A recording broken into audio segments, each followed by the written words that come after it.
Hello, ladies and gentlemen. Welcome back to the latest edition of Levolytics on video. I am your host, Jordan, and if you're new to the channel, welcome. And if you've been here for a while, welcome back.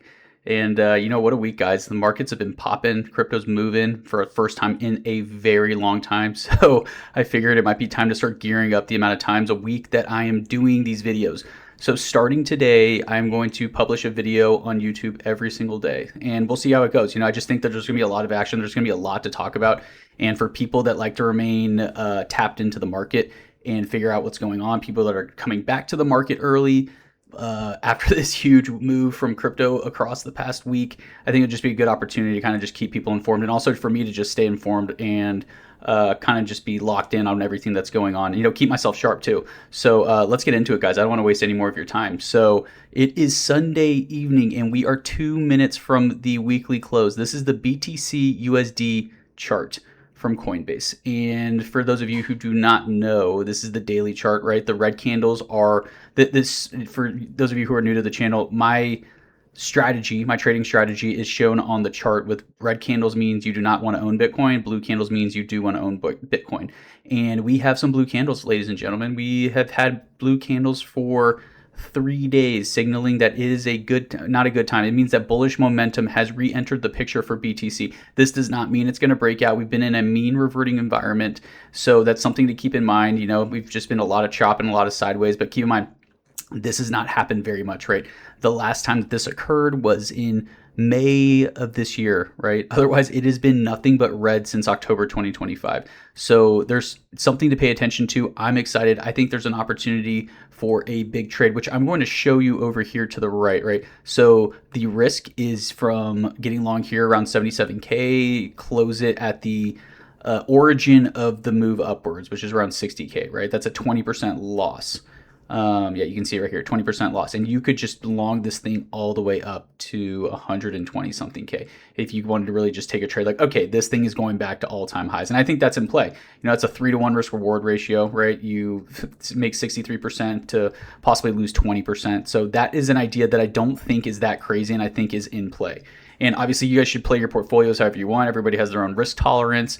But I do think that this thing possibly has some legs. Obviously, we're going back into a resistance zone up here. Let's zoom in a little bit, right? From, 78K all the way up to 85K. Like, there's just a bunch going on here, right? You have the lows from Thanksgiving of 2025, and then the time we got turned around at May 2026, right? So there's just a lot to chop through here. And that's something to pay attention to. However, I think a lot of people got caught offsides, and the speed of the move, this is why, my last video, and I've been talking about this for a little while, is that this is why I held crypto, despite the fact that BTC was printing red candles down here, and it goes against my strategy to own it. I still kept the Levolytics book 50% long because I knew that in a low volatility environment, there was a non-zero chance that we were going to get this not scammy move, but this type of high volatility, just up only move people call it a lockout move in crypto. I don't know if they call it that in other markets, but it's, one of those moves where the price goes up so fast, you're like, oh my God, I just watched this whole thing for the entire bear market. I was waiting for some sign to get in, and the price is up, it's like up 20%, right? Next thing you know, you're like, the price is already up 20 to 25%. You're like, oh my God, I can't believe that's the bottom. And I think that kind of panic is setting in for people in the crypto markets. And you can tell by the way altcoins have also performed too. Let's take a look at some of these alts. Actually, before we do that, I want to show you the BTC chart. This line down here is realized volatility, 30-day realized volatility. And I kind of want to show you guys something just to get an idea of like this down move in February of 2026, right? This huge dump the first time we came down here to the 60K level. The amount of, you see how much volatility spiked. It went from 27% realized volatility up to 84%. Let's just zoom out. When was the last time you even got a move this big? It was in March of 2024, right? That's the last time you had realized volatility this high. So that tells you, like, there were signs, I actually thought for a little bit that this might have been the bottom here in the end of 2025, like November, December, right? When price was sloshing around sideways. But look at realized vol, like there was just not that much panic going on here. Whereas you look at this down here for BTC, this is a good sign of panic. This is a good opportunity. This up here in March 2024, good sign of euphoria. This was a good sign of capitulation, right? and then price just goes sideways. People get lulled to sleep over June, over the entire summer of 2026, and then right when everyone's about to get back to their desk, which is what we've also talked about in videos in the past couple of weeks as well too. Boom, you just get a straight move upwards. So yeah, there's just a lot to be excited about here, and I think that the next week, I think you're either going to get one of these moves where it's just going to continue darting upwards, and just leaving people locked out of the entire move. I think if I'd be surprised if we got a ton of sideways. That doesn't mean to ape in here. I think people need to play things their own way. And I've had my own strategy, which I'll share with you guys right now. For example, let me show you something.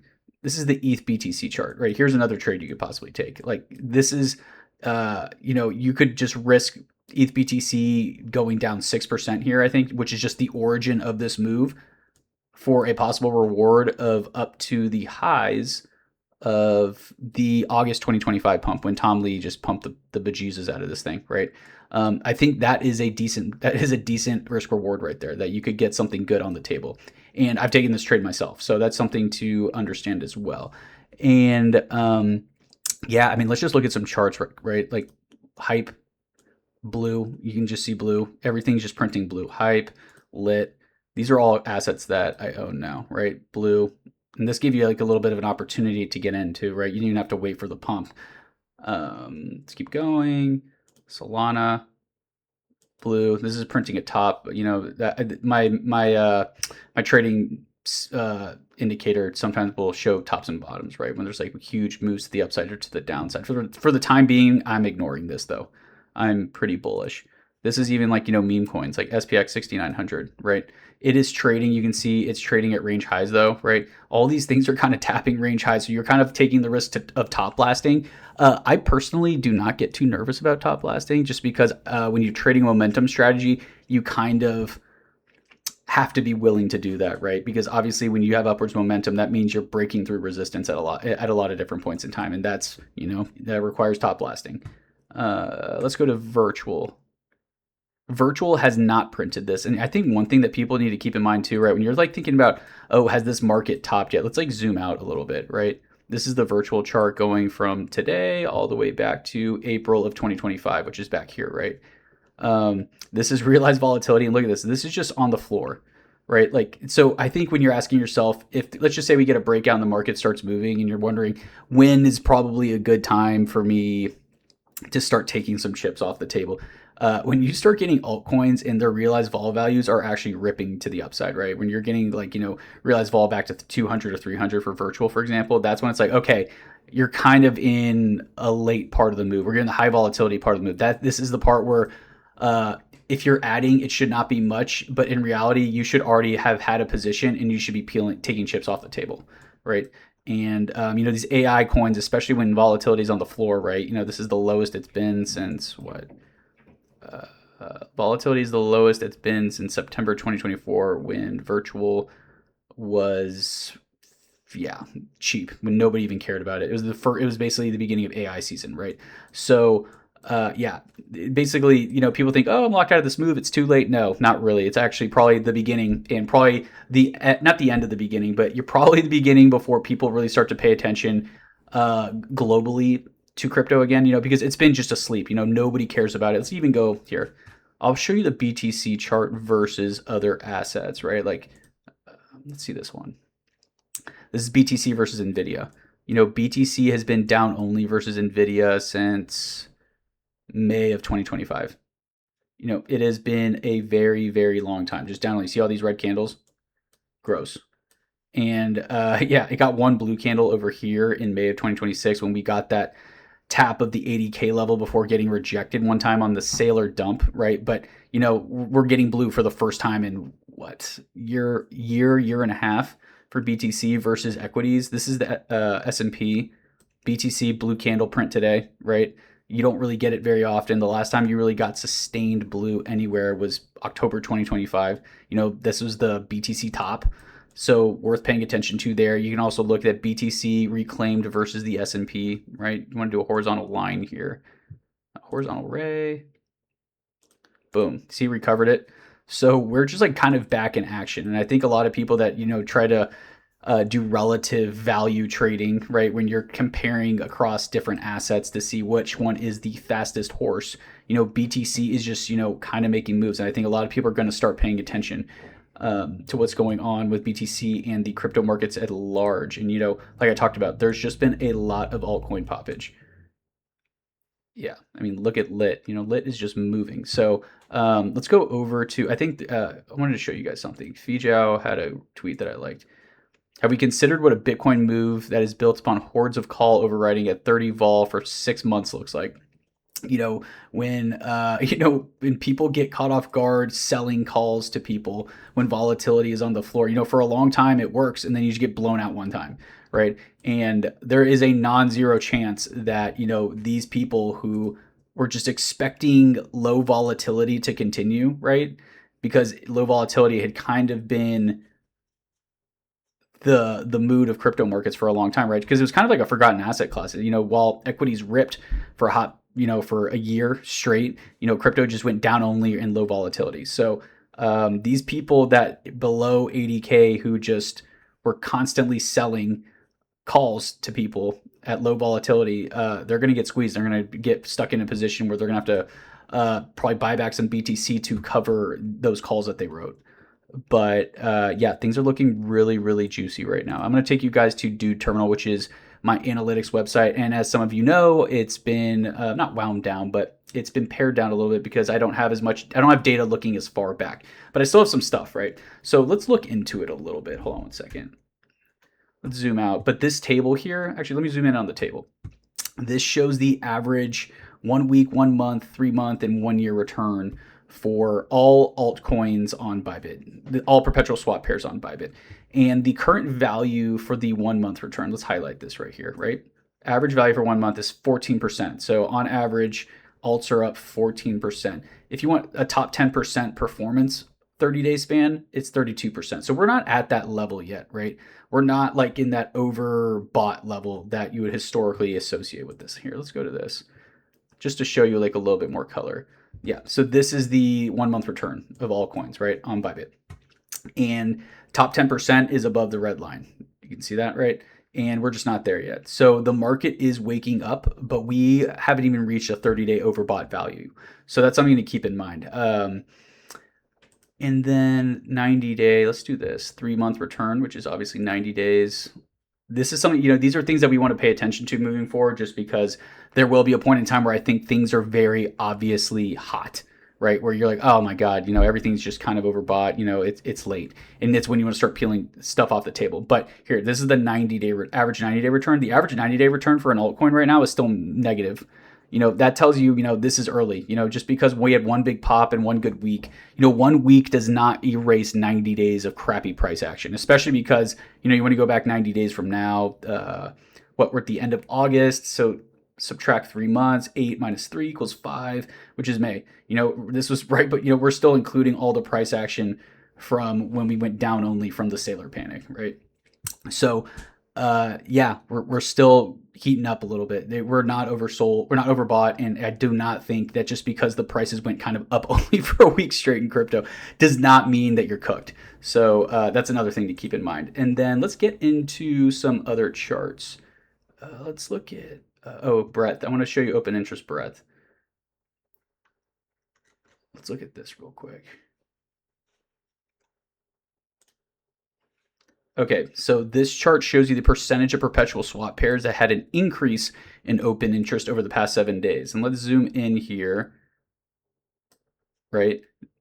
August 17th is where these red dots are, which is like, if you look at the metric down here, this is just the actual value of it. 60% of pairs had an increase in open interest on Bybit, right? Going into the pump, right? So people were levered up, and then boom, it goes up. You see how this value goes down? It's because shorts are getting closed out. So open interest going down on this move really shows you that this was a proper short squeeze, and that people were out of position not only on BTC, but on crypto in general.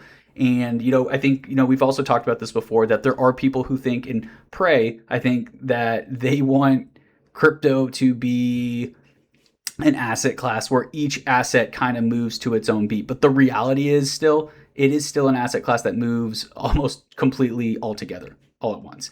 And even the assets that are moving to the own beat of their own drum and they're pumping while everything else is dumping, they pump harder when everything else is pumping, including, most importantly, BTC. And yeah, just goes to show, BTC, people are getting squeezed, obviously, right? And BTC pumped really hard. But you can also see that altcoins, all these altcoin perpetual swap pairs, they all had a huge drop in open interest, which just goes to show you that a lot of people were also short alts, which naturally, if you're not bullish BTC, you can really expect altcoins to perform even worse, right?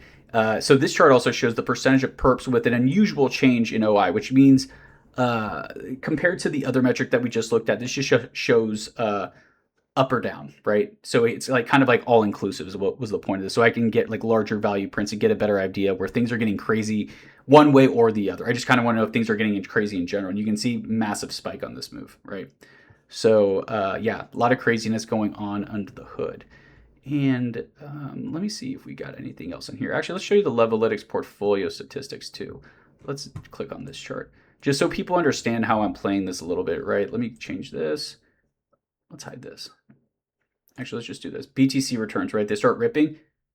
This blue line up here, purple blue line or whatever you want to call it, this shows the percentage of my portfolio that is in cash, right? So if the values are high, it shows you that I'm carrying a lot of cash in the portfolio. So going into this move when things were very sideways, I was holding 50% cash in the Levolytics book.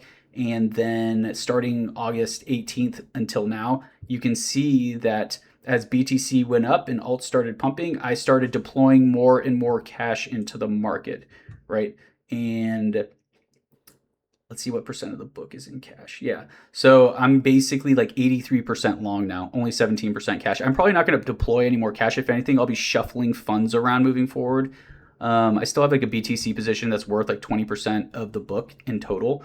So yeah, there's just you can kind of treat BTC during these rallies as a cash that earns you interest, right? To some extent, if you're really that bullish the market. And yeah, the thing is, you guys can see this as well. The last time I really had a huge deployment of cash like this was in May, and this also, you can see blue, right? When I start seeing blue with BTC and other alts start moving with it, I don't hesitate. And that is the importance. I will tell you that if you do not have a well-defined trading strategy that helps you make decisions without overthinking, it really is a disadvantage, right? If you have to do too much thinking to figure out if you want to execute or not, it just makes life, you don't get to make quick decisions. And the problem in crypto is, or markets in general, but especially in crypto, is that you need to not second guess. If you're constantly overthinking and having to guess whether or not your strategy says that you should be getting long or getting out of the market, it's just it's going to make your life very difficult. So that's one thing I'm really grateful for having this strategy. So if there's one thing you take away from this video, is that to set up your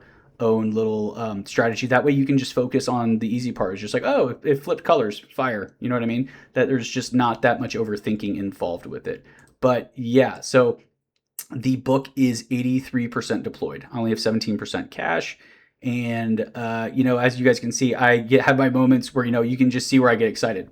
Obviously, I got excited in May, made a chunk of change, and then gave a bunch of it back, right?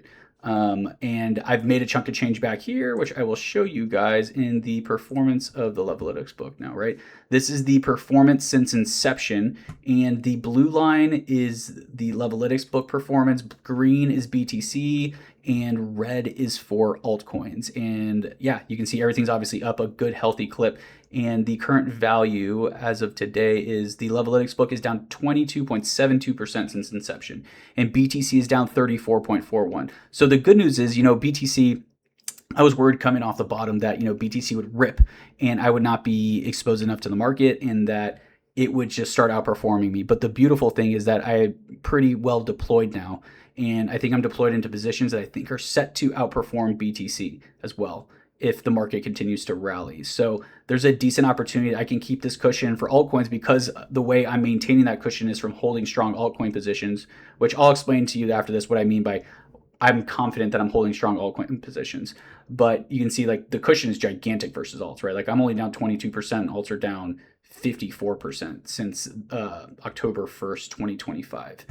So yeah, things are looking good. And like I said, not that I've been perfect, but I'm at least decisive when I think it is go time, right? Like I did in May, went for it. I was wrong.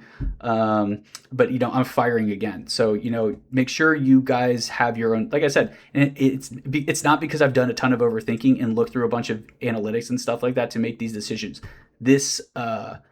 This trading metric, indicator is purely just price action based, right? I like to look at the data to justify the decision, but for the most part, this makes the decision for me. So, and that's kind of what the reason why I started this channel. It's why I started the Levolytics newsletter, is just to show people the combination of mixing analysis with execution. Because a lot of people can go be an analyst, but they don't really understand how to translate that into what it looks like in your trading P&L. And not that I've particularly crushed it, right? This is all a learning experience for me as well. But I am happy about the fact that I've stuck to what I thought the strategy was going to be from the get-go. So that's good. And yeah, this looks good. But let me tell you one more thing before I drop, because I don't want to waste too much of your time. The whole point of these is because I'm doing them dailies, I want them to be kind of like, I drink 3 to 4 coffees a day now. So make it a thing where, maybe in my first cup of coffee, I can knock down the coffee and watch this video and move on with my day. And this is what I mean, though, by I'm in positions where I think I am going to start outperforming BTC. So I can maintain a cushion. Oh, stop that. This is Sol BTC chart, right? This is an example of a trade you could take, right? Like you basically would wait for Solana to get a daily close, below where the blue candles are printing. That's like an easy trade that I could think of. I'm in Solana as well, as opposed to deploying extra funds to BTC. But if that happens, you lose 6% versus it underperforms BTC by 6%, or it rips 25%. That's like a simple trade. The reality is what will happen here is if this rallies hard, right? And let's just say it keeps going, gets up to this 25% level. It doesn't mean I'll necessarily take some off, but what I'll do is after that point, I'm like, okay, moving forward, because I didn't get stopped out down here, the next time I get a red candle print, I'm just going to sell all the Solana into BTC or into dollars, right? But yeah, you can see that a lot of BTC things paired versus BTC look really pretty, like really good. Hold on one second. Here's Hype versus BTC, right? Blue candles, right? So Hype's a better asset to own for the time being than BTC. Let's look at Zcash. Zcash is obviously the favorite. Oh, hold on one second. Not there. Zcash. Let's scroll all the way down. I follow a lot of assets, guys. Sorry. This is Zcash, right? Told you to get long on the first candle pump on Friday, right? Zcash versus BTC. And yeah, I mean, these are the type of things that you want to hold, right? So this tells you that it's probably a decent time to start owning some altcoins. And that's, like I said, that's how I intend on maintaining the lead versus BTC, hopefully, if BTC continues to pump. And the worst case scenario, right, like if this doesn't work out and it just dumps back into it or full retraces it, you just swap back into BTC. But when the opportunity strikes, Zcash, let's even look at this. Let's look at the new all-time highs. Let's look at the weekly chart. Yeah, I mean, this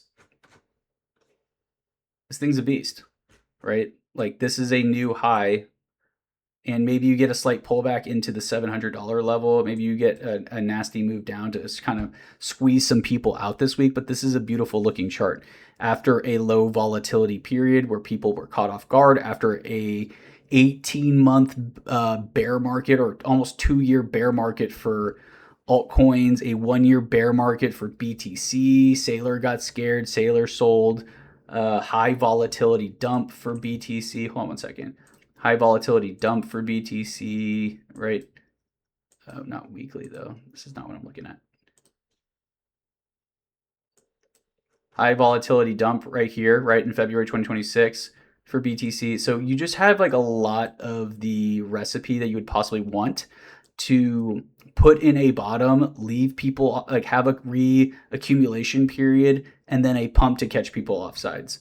Yeah, so there's reason to be excited. And like I said, that's the main reason moving forward that I'm going to continue posting videos, and hopefully I have plenty to say. And if I don't know, I'll just keep it short and sweet. And otherwise, guys, I appreciate the time. If you have any feedback on the ways you think I could improve doing a daily video, just let me know. This is the first day, so obviously, hopefully the product gets better and better. I'll still think through some more ideas. I actually have a chart that I think, an analytics chart, which shows the funding rate for equities, perpetual swap pairs versus BTC funding rate, which I'll share tomorrow. I just forgot to pull that up for today. And yeah, guys, I appreciate the time, and have a great evening. Have a great Sunday night. And otherwise, I'll see you guys tomorrow. Oh, I guess this video is going out on Monday, so I'll record on Monday, and then you'll see the next one on Tuesday. Otherwise, thanks, guys. Bye.